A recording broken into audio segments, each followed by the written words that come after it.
This is Ask Governor Murphy, a co-production of WBGO, WNYC, and WHYY. I'm Nancy Solomon. Tonight we'll talk about the coming Trump presidency, book banning, and my current obsession, mystery drones. Listeners, call us with your questions for the governor at 844-745-8255.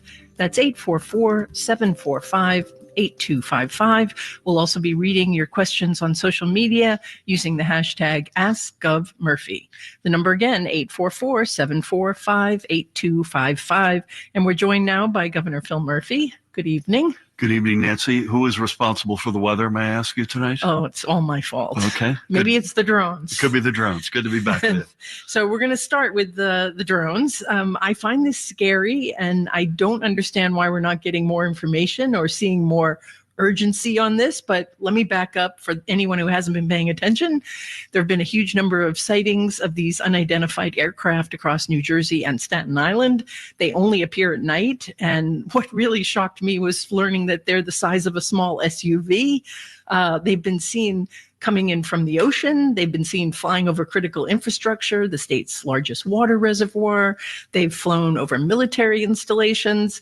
The Asbury Park Press reported that more than a dozen drones followed a 47-foot Coast Guard boat Sunday night, and law enforcement tracked another 50 drones coming onto land from the ocean at Island Beach State Park. So, Governor, who are you communicating with about this, and what can you tell us about it? Yeah, I mean, there is urgency, I promise you. We're taking this, I used the phrase earlier this week, deadly seriously.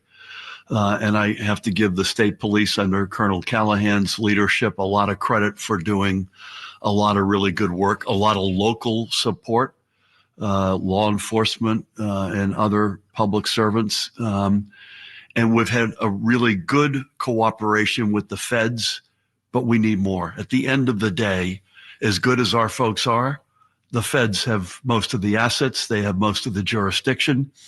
I was on with the director of the Federal Department of Homeland Security today, Ali Mayorkas, who is doing everything he can. The FBI, Secret Service, Department of Defense, White House, I'll be on with tomorrow. I think you could say comfortably at this moment, based on everything we know, and somebody criticized me for saying, how could Murphy say this? But based on everything we know, and again, folks have to realize overwhelmingly the feds have to take the lead here. Based on everything we know, there is no public safety risk that we're aware of. On the other hand, is it frustrating to not have more answers? Is it frustrating to not have a source for these things? Yes. Now, there is some amount of evidence. You see a drone, Dave sees a drone, I see a drone. We counted 3 times it was the same sighting. So there's some amount of over-reporting in that respect. There's also evidence that there are other flying objects, including small Piper Cub planes and others that are being understandably mistaken for drones. So there's some of that. But there's a non-zero amount of sightings here without question. And as you rightfully point out, we worry about critical infrastructure in particular. That's a particular focus of ours. But again, I'm about to send to timestamp some of this, a long letter to congressional leadership. There is a protocol in place that expires on December 20th. Again, this is Congress. We need that to get re-upped. The last thing we need is fear-mongering out of some members of Congress. We need them on a bipartisan basis to extend the federal authority, because that's where most of the assets are and where most of the authority is. I'm also sending a long letter to the president. Again, I'm going to be on again with the White House tomorrow. I want folks out there to know listen, you're frustrated, so are we. But based on everything, and we're going to stay at it, I promise you this is our top priority, but based on everything we know, we don't see any evidence of a risk to public safety. And clearly, and that's largely based on the Fed's input, if that changes, we will shout it from the mountaintop. When you say we don't see any evidence of a threat to public safety, what is that based on? Because if you can't say what this is and who it's coming from, how can you know? I don't have a crisp answer for you on that one. That's the $64,000 question. By the way, I'm dating myself for the three of us saying, even using that phrase. But I'm relying overwhelmingly on the experts in the federal government who do this for a living. There's no evidence that anything is armed. There's some theories out there. Again, we take nothing off the table. Even if somebody says something crazy with absolutely no evidence, we've been running everything down. And we had some of that today, I might add.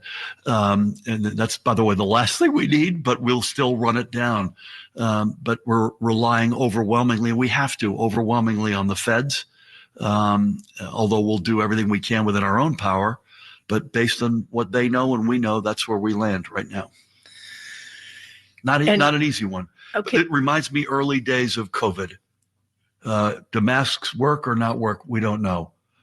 Do you put your mail on the counter or do you put a newspaper underneath the mail? Is it airborne? By touching you, can I get it? We got a lot of uncomfortable open answers, and some folks out there decide to use that environment where it isn't a math problem where X plus Y equals Z. When you have a crisp answer, sometimes when you have to lead through this stuff, it's not easy. You've got to accept the fact that you don't have all the answers every time out. I didn't have the playbook when I became governor for a pandemic. Our successors will, I might add. I'm proud of that. I don't have the playbook for drones and sightings that only come out at night. But we're doing our best, and that's what you have to try to do if you're in leadership. You have to try to keep your head down, search for the facts. Don't hit the alarm bell unless it's absolutely necessary, and try to stay as calm and level-headed as possible. And that's what we're trying to do. So from what I've read, the federal government has said that it's not coming from any military installation in New Jersey, like it's not coming from Picatinny or any place else. That's one thing that I wanted to say, if I may just interrupt you 1 second. There is some sense out there that we know more than we're saying. Mm-hmm. I wish in some respects I could tell you the answer is yes, we don't. And I believe the feds. If this is a U.S. government activity, then I'll be the most surprised guy in the state. So I didn't want to interrupt you, but there's no evidence of that. Well, so why is it so hard to just take one down and have a good look at it? Yeah, well, first of all, that's what happened with the Chinese weather balloon that turned out to be a spy balloon. Yeah, right. That was about a year ago or so. A little bit more, but yes, you're right. First of all, we don't have that authority, and the feds have that authority. The FAA has most of the jurisdiction here. That's part of what Congress needs to do to extend whatever authorities the federal government have. You would have thought one of these would have crashed by now. There have been some rumors that ones have. One of them actually did, but it was a toy or a homemade one. It wasn't nefarious in any respect. It does, and I'm not trying to make light of this. Believe me, I'm living this every minute, 24/7. It does by the fact that none of them have hit the ground, and drones, I'm told by professionals regularly in this volume, it would be unusual for some not to have hit the ground.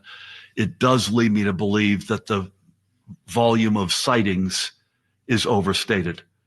How overstated that is, whether it's you and I both saw the same one, we counted it twice, or it was a small aircraft, or I thought I heard something, but whatever it might be, I know everybody's honestly trying to contribute to this, but I do believe that's one data point that there is an over assessment of sightings right now. We also have had bad weather the past few nights as we started the program out. And in bad weather, you have, not surprisingly, a lot fewer sightings. Last night, I think it was 10 as opposed to several dozen. So we'll see. We're going to stay all over this. I promise folks that. It's uncomfortable I know it's uncomfortable for folks. It's uncomfortable for me. And we're doing everything in our power. Again, the feds have been good. We need them to be bigger, stronger, faster. They have the assets. They have the jurisdiction. That's my main focus right now, to get more of them pointed in our direction. And there are no other details that you can share about what we know about these things. Do we know they're drones, that there's no life form inside these aircraft? Please, God. I don't believe, I've got no evidence to that effect. No, I mean, do we know they're drones? There's a fair amount of speculation that regular craft of some sort are getting mixed in with the drone sightings. So in that respect, not drones per se, but no, there are a lot of conspiracy theories about other international players that would have scale, that would have the ability to do something like this. There was a wild assertion by Congressman Van Drew today about Iran with a big boat off of a mothership, whatever that Come means. on, man. The Department of Defense said there's zero evidence to that effect. FBI said zero evidence. I'm not sure what he's been watching lately, but he might want to watch the news. Israel has decapitated Iran, and we have through economic sanctions. I don't think they've got boats off the coast of Iran right now. So let's not fearmonger this. Let's try to honestly put our heads down with a sense of urgency, based it on facts, and try to figure this out together. Okay. Across the aisle, by the way. Had a lot of Republicans, to their credit, reach out to me today. We had a couple of briefings today. We did a congressional briefing with Ali Mayorkas, the head of the Department of Homeland Security, last week. And folks, we're thankful for that. So we're going to try to do as much of that as we can.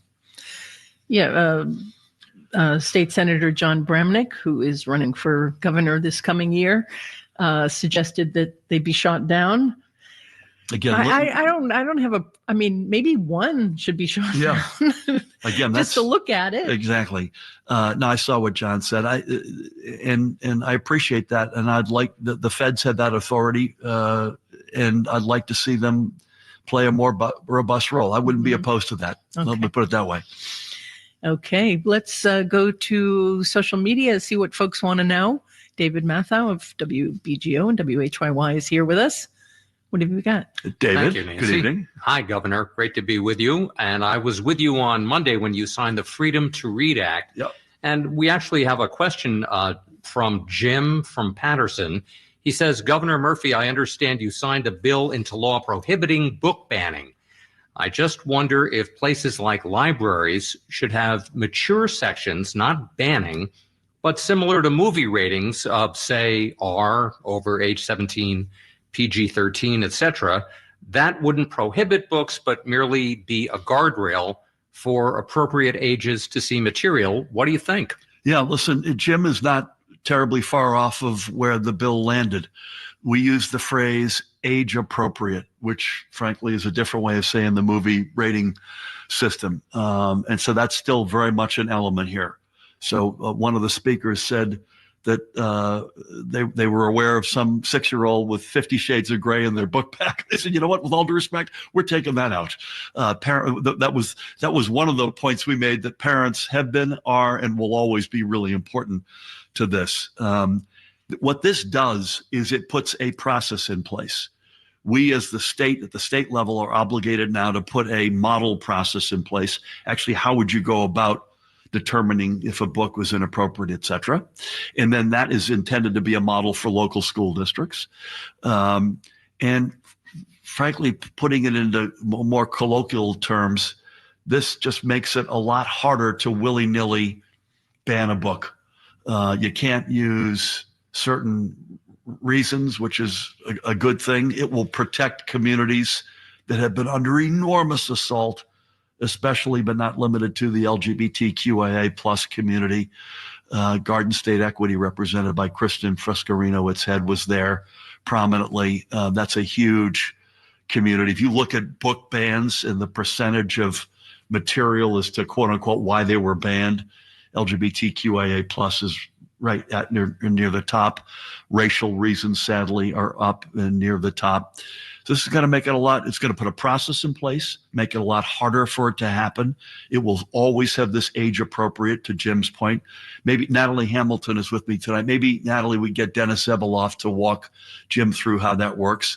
And last but not least, and this is the saddest part of the bill, that we had to do this, it protects librarians and educators from legal and other assaults on their livelihoods and on their persons. We had an incredibly compelling, incredibly compelling case made by a very courageous librarian at the bill signing.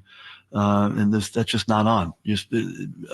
Attacking librarians and educators is not part of that's not part of the game here. And I'm proud that the bill will be really strong in that respect as well. I've heard from school librarians that many of them are leaving the profession because it's gotten so... Life's too short, as they say, right? Yeah, it's just gotten so contentious, and there have been so many attacks. And you kind of alluded to this, but I thought we should talk about it a little more. One of the things I think that is often misunderstood about book bans is the impact that they have on young people, on their self-esteem, on their mental health, like especially when you're talking about lesbian and gay kids or trans kids, that this idea that the books, just by virtue of mentioning people who are from, are lesbian, gay, trans, whatever, that's something that should be banned. That has a really bad effect on young people. And on the glass half full side of it is, if you don't ban those books, you give those folks in those communities a joy that they can read about stories about themselves. And it has a hidden benefit that folks who are not in that community, who love differently, who are different, whatever it might be, can appreciate folks in different communities. And that's another reason why we ought to have, again, I think the new process should be in place. It needs to be age appropriate, all of that. But we should be celebrating the joy of books. And God willing, we're going to stand out as a role model in that respect. All right, let's try to squeeze in a call before we take a break. We have Paul from, I don't know how to pronounce this. Is it Brielle? Is that the name of the town? Okay, Brielle. Not too far from here. Paul, you're on the line with the governor. Hey there, Governor.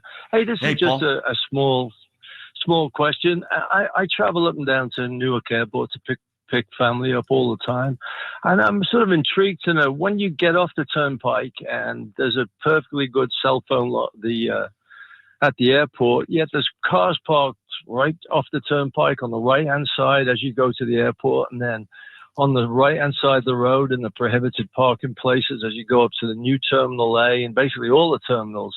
And there doesn't seem to be any enforcement. I'm figuring, you know what, with technology as it is nowadays, wouldn't that be a way of collecting fines?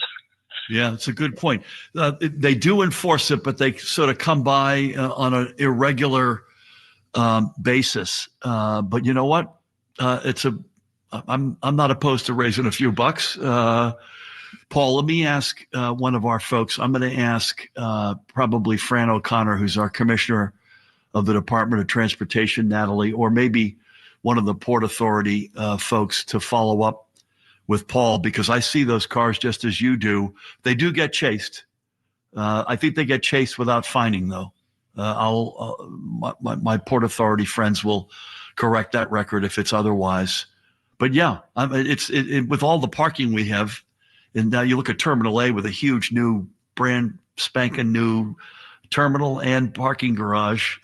There's plenty of places you can hang out and not be in sort of in a prohibited area. But Paul, we'll follow up with you. I love the idea. Thank you. Okay, thanks for the call, Paul. And Paul, by the way, sounded like a little like Paul McCartney, I thought. There was definitely a across the pond accent there. And let's try to squeeze in another quick call. We have Craig from Morganville on the line. Hey, Craig. Craig? Hey, good evening, Governor. I'd like to know why in the educational system that why parents of younger kids are not allowed to be told if their children are changing their gender or the name, because the government assumes that the parents are going to abuse the child. Why can't this be approached on a retail basis? Every case is different. And how is this helpful for the parents? They don't know what's going on at school. It causes them to raise their kids worse without any knowledge, and which could lead to other abuse. Yep. Okay, let's get an answer, because we're going to go to a break in a minute. So, Craig, I'm going to have Kate McDonald, our general counsel or chief counsel, follow up with you. It's a fair question, but the law is misunderstood. It is that the teacher or educator is not required to tell.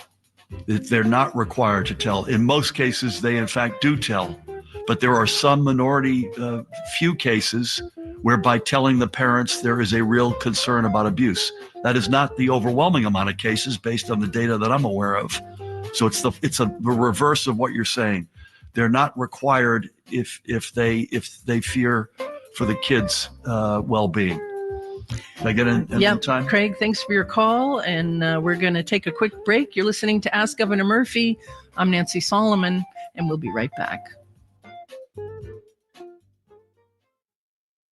I'm John Schaefer. When you listen to WNYC, you hear thought-provoking interviews with writers, performers, composers, and weird and wonderful music on my show, New Sounds. This diversity of programs and perspectives is why you listen. But we can only do it with your support. You count on us, we count on you.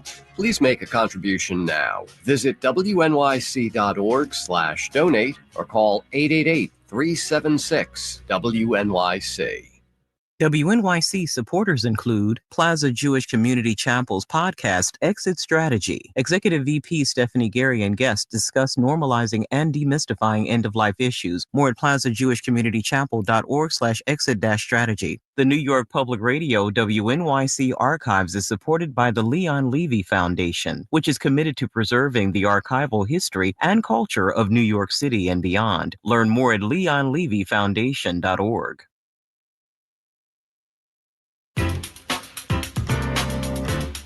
You're listening to Ask Governor Murphy, a co-production of WBGO, WNYC, and WHYY. Got a question for New Jersey's governor? Call us now at 844-745-8255. That's 844-745-TALK. Pose your question on Twitter or Facebook with the hashtag AskGovMurphy. I'm Nancy Solomon, and we are live with Governor Phil Murphy. So the drought, it's raining out. It's been raining much of the week, but we're not quite out of the woods yet, as far as I understand, right? Yeah, we're still in a warning. Although you get more nights like the past couple of nights, you'll get out of it. But last I checked in with our outstanding commissioner of the Department of Environmental Protection, Sean LaToretta, was sort of a 2 to 3 month reality. Maybe in some cases they said 3 to 4 months. So we're a month or so in.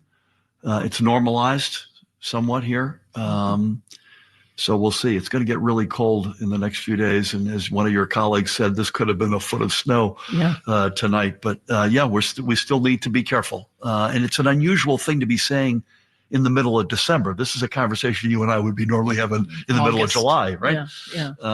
But it's a fact, and it's not the first time it's happened in our administration. It's the second year-end sort of fourth quarter drought challenge that we've had. Getting better, but we still have a ways to go. And so should we be taking shorter showers and still watching water consumption? I still think we should be. I think that all of that makes sense. Again, I'm confident we're going to get out of the woods, as they say, but we're not out of them yet. And I think that makes sense. As you and I have also discussed, if we're in July, it would be don't water your grass. We have fewer levers to pull in December than we do in July, but I think whatever levers we can pull, we should. Okay. So we spoke during the last show in November, we spoke about the coming presidency of Donald Trump. This was just a week after Election Day when we last met. Now it's a month later. I wanted to check in on what you're seeing, what you're thinking about the impact this will have on New Jersey. You've been to a meeting of the National Democratic Governors Association. Mm-hmm. So what are you hearing, and how do you think the state is going to be affected in the short term? So my baseline is still the same as it was when you and I spoke in November, which is you have to, and we have 3 years of a playbook of governing alongside a Trump administrations, which helps us. On the one hand, if your values are attacked, if innocent communities, innocent people are attacked, we got to fight like hell.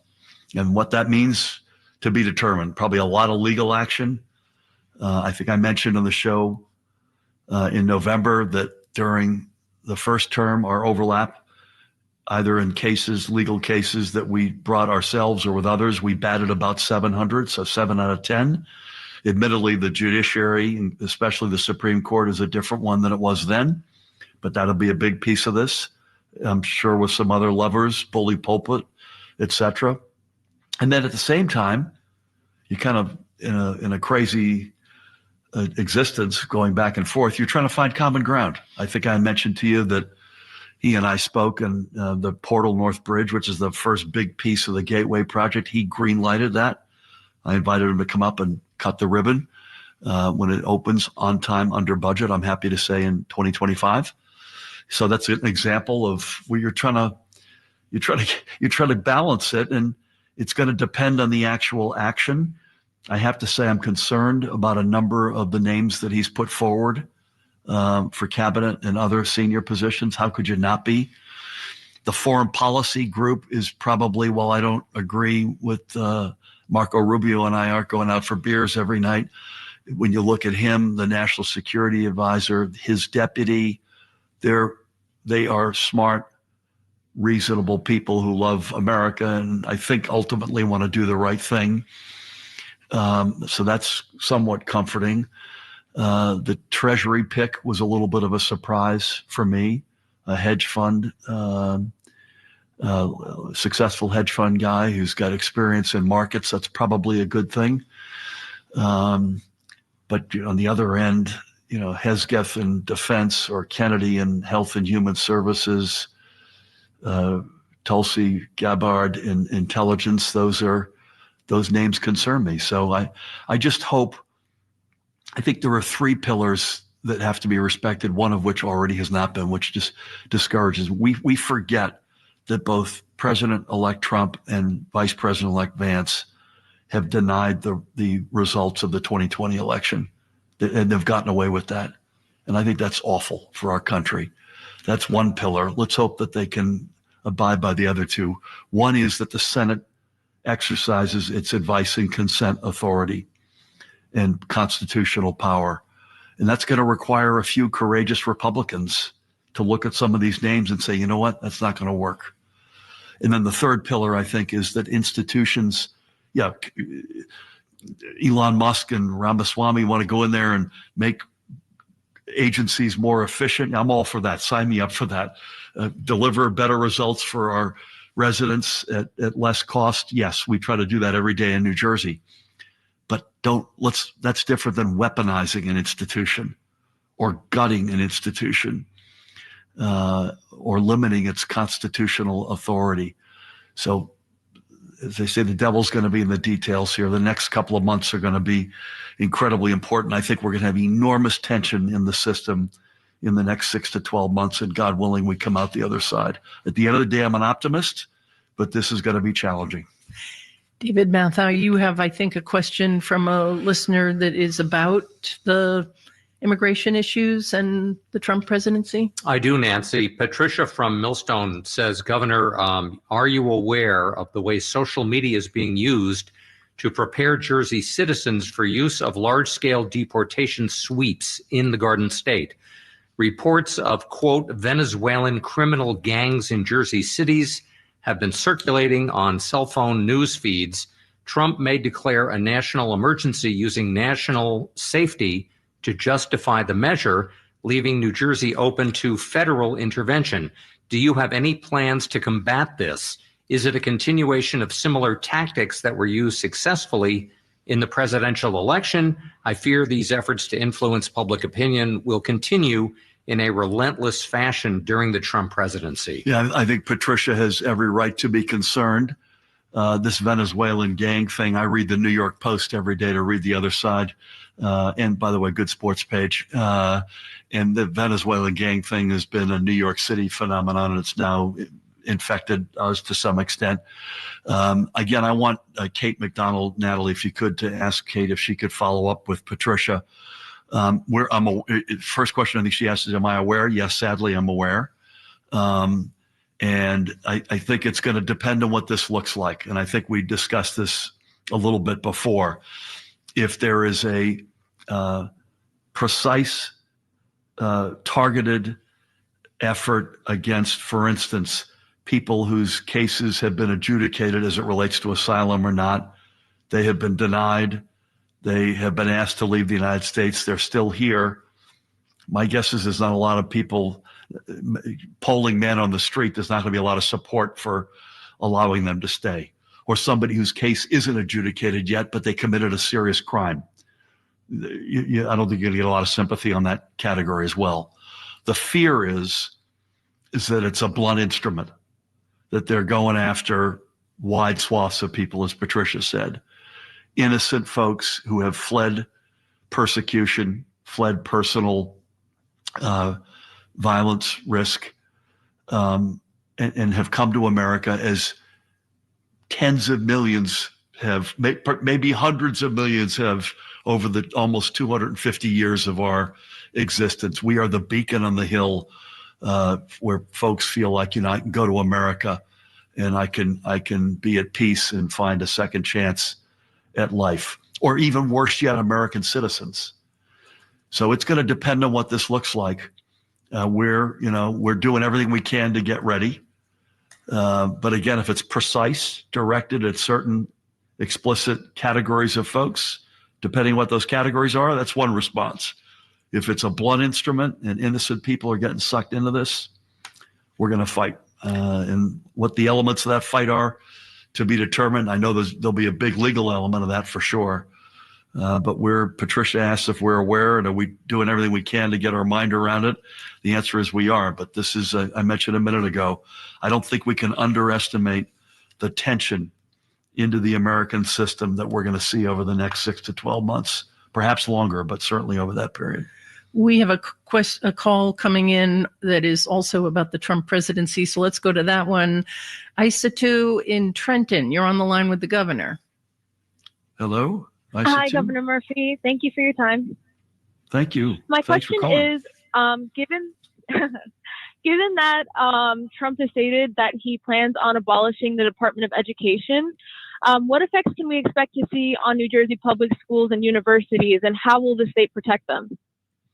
Yeah, it would be a bad thing. First of all, let me say that unequivocally. I'd love to ask our commissioner, Kevin Damer, ISA2, to follow up with you and give you his perspective. It's an element of, it's got a bunch of different dimensions. The federal government, if my math serves me properly, funds only about 8 or 9% of the American education bill every year, but that's 8 or 9% of a very large number. So that's going to be, funding will be one piece. The U.S. government leads, having said what I just said, in a big way in certain of the titles, Title IX, other titles, where they have a disproportionate presence in terms of funding. And those are, in many respects, for underserved kids and communities. So that's a concern. There's thought leadership.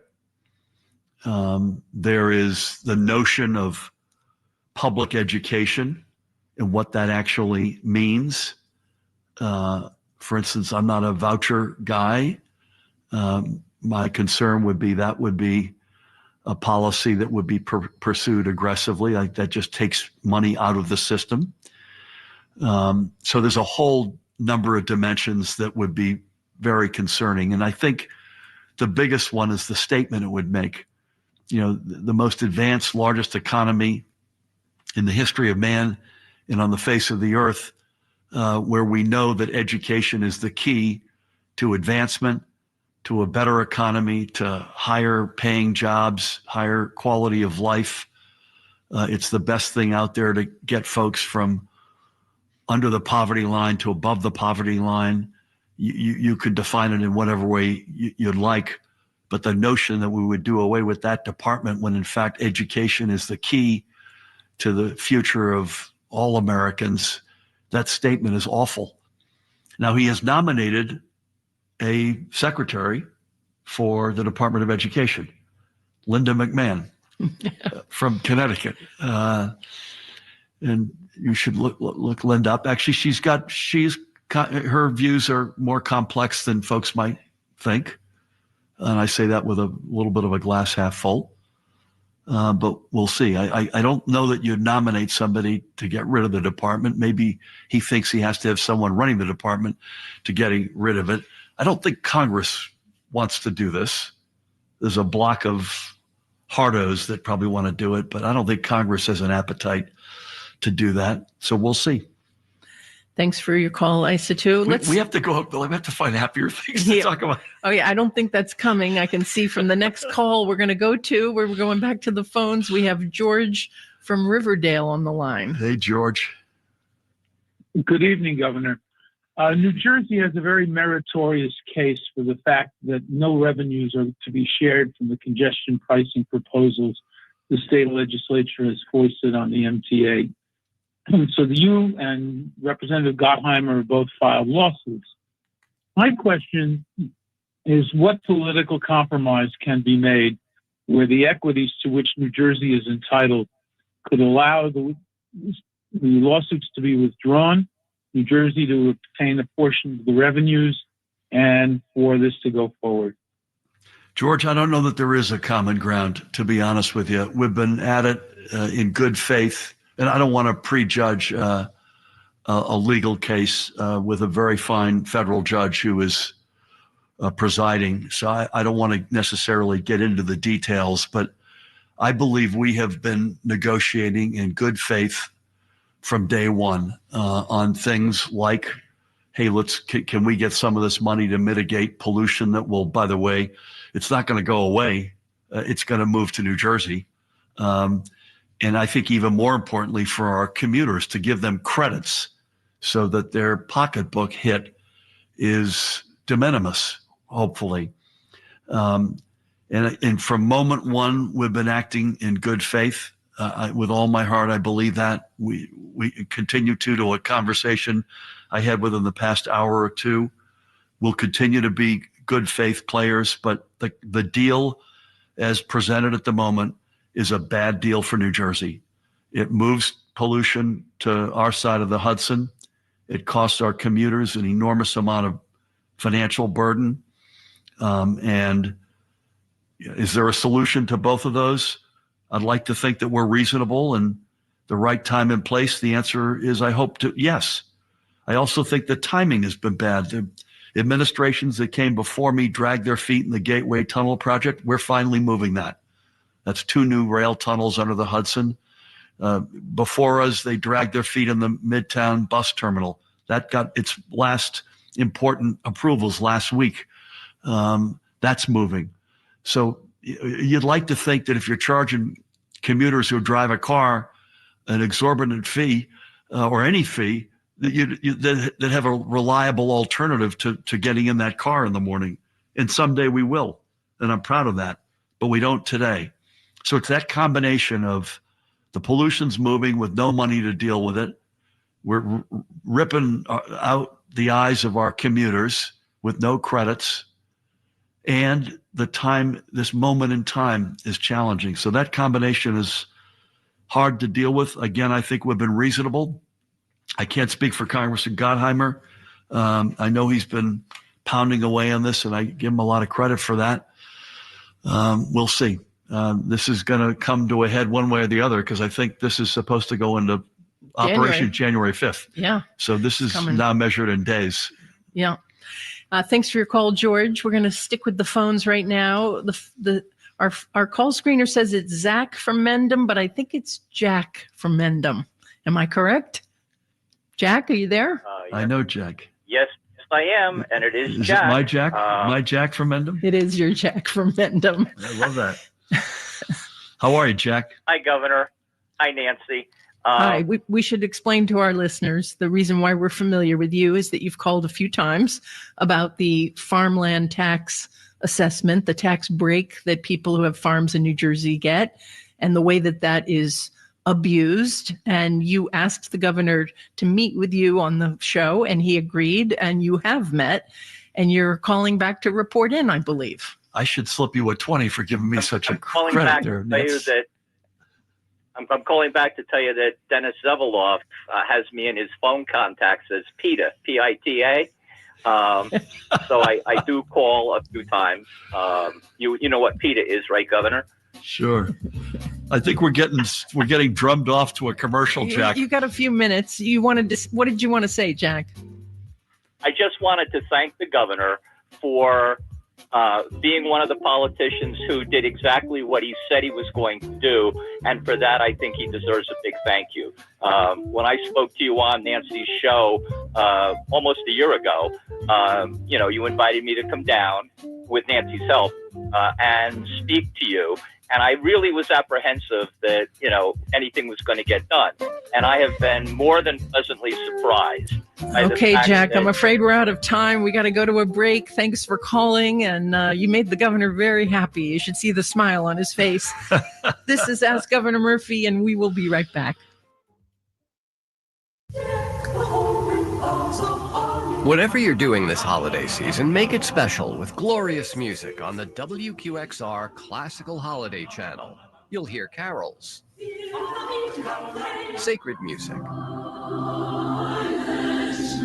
wintertime favorites. Anytime you need a splash of holiday cheer, listen at our sister station, WQXR.org, or find it on the WNYC app. Support for WNYC comes from IBM. With IBM Watson X, businesses can build a custom AI assistant that can leverage their trusted data and be trained on their workflows. It can be tuned to do just what businesses need. More information at ibm.com/productivity. WNYC goes where you go. With our updated app, you can listen to WNYC Radio live or on demand anywhere. Download or upgrade the WNYC app at wnyc.org/app. You're listening to Ask Governor Murphy, a co-production of WBGO, WNYC, and WHYY. Got a question for New Jersey's governor? Call us now at 844-745-8255. That's 844-745-TALK. Or pose your question on Twitter or Facebook with the hashtag AskGovMurphy. I'm Nancy Solomon, and we're live with Governor Phil Murphy. So Spotify Wrapped came out last week, and I know you're a big music fan, so I thought it would be fun to see what's on your Spotify list. So are you game for this? I am.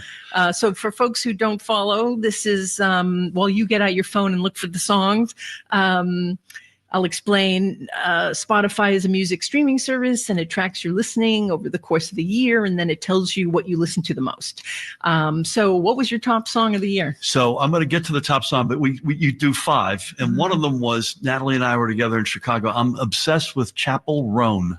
If you all don't know her out there, she's a phenom, and she's got this song, Good Luck Baby. She's got something else, Pink Party Club. Okay, but I'm a big fan. Then I did a John Bon Jovi, which is an update with Pitbull, who I met through John, which is It's My Life with a new title.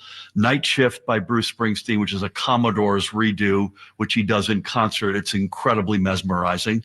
And Cher just came out with her autobiography. I'm in love with Cher. So I put Believe on there. But so this is a list that you crafted? I thought this was just like generated by This Spotify. is me, baby. This is me. These are my faves. But the big one, which is kind of patting myself on the back, is Jersey Anthem, which I didn't even know that it was called this. But this is sort of the song that riffs off what I said at the Democratic National Convention. Okay, I think we have a cringe moment happening live. Everybody, I'm Governor Phil Murphy. We're from Jersey, baby. And it goes on. And this is what was made after the Yes. DNC when you said that, Yes. and then the song. And is this the music that played while New Jersey made its nomination? Actually, Born in the USA played by Bruce. Right. How could I forget? So that was another. There's another sort of online this is thing just with a that. mix that was Somebody made. did the mix with the funny pictures of me dancing. We need to dedicate 20 minutes of a show next year to that moment, because it was the craziest thing. It came literally out of nowhere. It was literally 10 seconds to go. We came up with that, and now it's gotten all this airtime. Anyway, that's it. And Chapel Roan. What do you Roan. like about her so much? First of all, she is an out lesbian who is incredibly proud, courageous, from Missouri. She's got a great voice. She's just hit a really cool societal chord, musical chord. So the guy who came number 6, who just missed, I just couldn't pick a song out, is Jack Antonoff, who is a Bergen County guy, who is Taylor Swift's producer and has his own band, Bleachers. So he's playing. He gets honorable mention. Yes, he's playing at your next big summer festival, the North Shore Festival. He played last year. Is he pleased that you signed up again next year? I thought maybe I was reading old news. I thought I saw something recently. I thought it was a little early for this to be announced. This is Springsteen, I could be wrong. circa 1973 or 4 level of intensity live performance. He doesn't go on as long as Bruce did in those days, but boy, this guy is good, incredibly good. And again, he's probably the most significant music producer in the world right now. And he's from Bergen County. Now, he's from Jersey, but does he live in Jersey now? He doesn't now, but I'll tell you a cool thing. He is the musical director behind this new Romeo and Juliet Broadway collaboration. And how cool is this? He's from Bergen County. Rachel Zegler, who plays Juliet, is from Passaic County. I'm walking through a store the other day. I passed by Cosmopolitan magazine, not one you'd associate with me, Nancy. I could tell by your looking at me. I just didn't know it was still published. It's still published. I didn't know that either. On the cover, Rachel's photograph, interview, Rachel Zegler. Who interviewed her? Jack Antonoff. Picked it up, read it, texted them both same day, came back. They're incredibly proud Jersey folks and great talents. Okay. So I got another piece of good news you'll be happy to talk about. What, the time's up? And then we're going right back to the bad stuff. So the state now has more than 200,000 electric cars on the road. Yeah. That's only about 2.8% of all what's called light duty vehicles in New Jersey, according to NJ.com. But that's a lot better than most states are doing, apparently. So your goal is to have 330,000 a year. I mean, 330,000 total a year from now. Yep. What's your plan for getting there? I'm not sure we'll get there, but I think we'll come close. But by the way, the 200,000 is doubled in 2 years. That's a pretty big deal. Yeah, so if you doubled it in 2 more years, you'd get to around 300-ish thousand in a year. Is that the incentives mostly at work? It's incentives. I think it's people just doing the right thing. It's probably a little Elon Musk, I hate to say, out there at the Tesla product. I think people think this is where life is headed. We're a smart state. And we got a lot of people who get it and know that we're the most densely populated state in America. The technology's gotten really good. We put cash on the hood for sure. How are the charging station up going? That's a big part of it. That's probably the biggest X factor here. When we first got into office, I think I've said this to you before, we were like, I forget, 7th, 8th, 9th in the country in terms of per capita EVs, but we were like 48th or 9th in charging infrastructure. That's come a long way, and that gives people a lot of confidence that they didn't have before. So that, to me, in fairness, I'm glad you raised it. That's probably the biggest factor. Mm-hmm. And we're going to see a lot more build out in the next year, which might juice that number a little bit more. Yeah.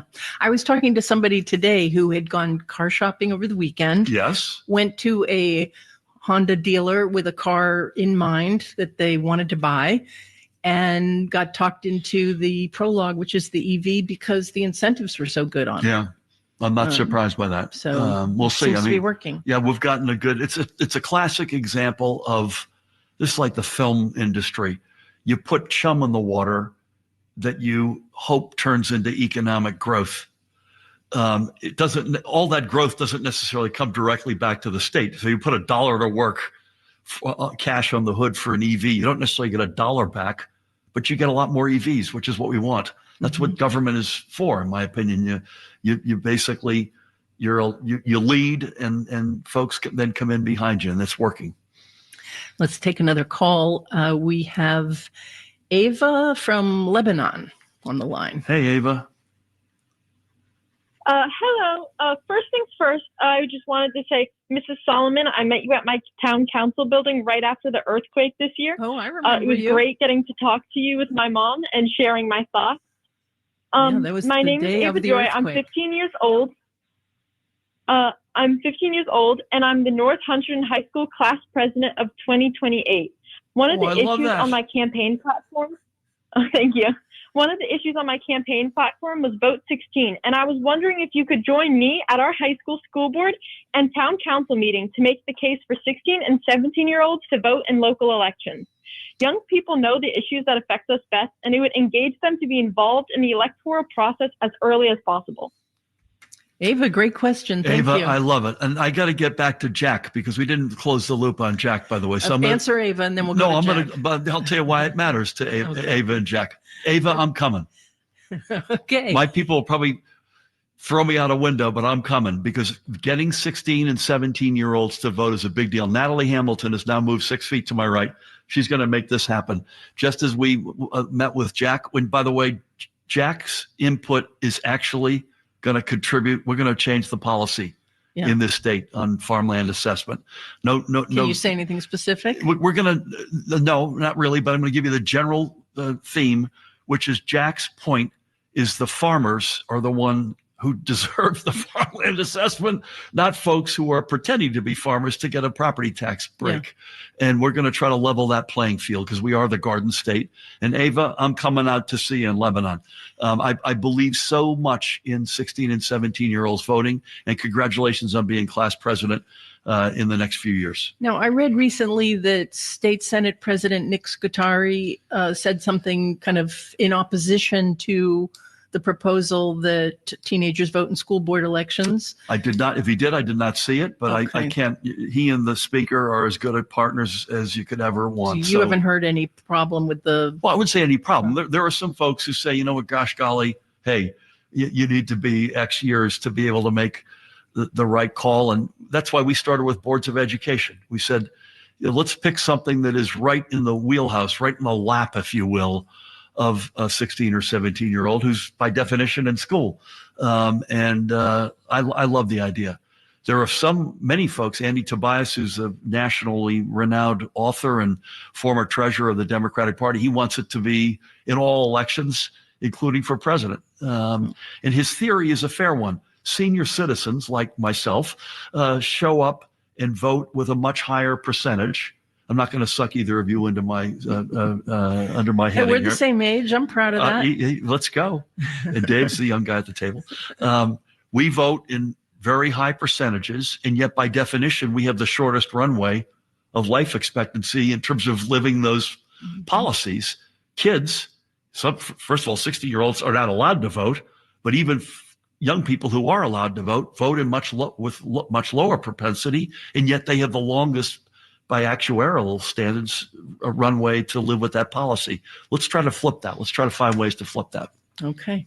Let's stick with the phone so we can get this one in before we run out of time. We have Terry on the phone from Ocean County. All right. Hey, Terry. Terry, are you there? Hi, Governor. Thank you so very much. Hello, Governor? Yes, ma'am. How are you? Yeah.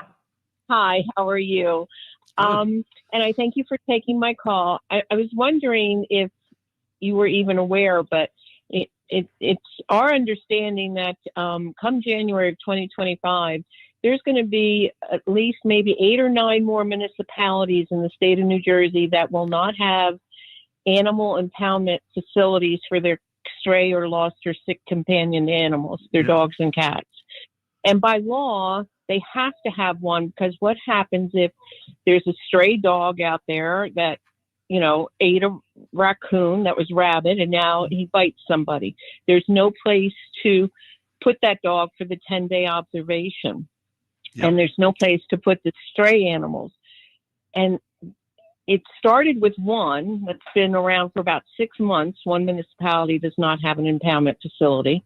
And by January, there's going to be about 8 or 9 more. And I was wondering what the state plan was to help these municipalities and the animals. Yeah, that's a good question, Terry. I'm going to ask Emmy Quispe if she could follow up, Natalie, with Terry. I read a bunch of newspapers every day. One of them is the Asbury Park Press, and I've read about the discussions around this in Toms River, which obviously is in Ocean County, which you may actually be calling from Toms River. I don't have a crisp answer, but the current state, as you describe it, can't be acceptable. We've got to be better than that. What the state can actually do versus the municipalities, please bear with me on that one. I'm not sure, but color me as open-minded. I got, as I've said many times, 2 dogs and a goldfish. We're big animal lovers, and let's do right by the four-legged friends of ours. But please bear with me, and I'll ask Emmy to follow up with you. And thanks for raising it. Thank you for the call. Let me squeeze in one more question from me. Kevin Corbett, the CEO of NJ Transit, is leaving, and Chris Calori, who was at the Gateway Tunnel Project, is taking over for your last year in office. This one is a head scratcher to me.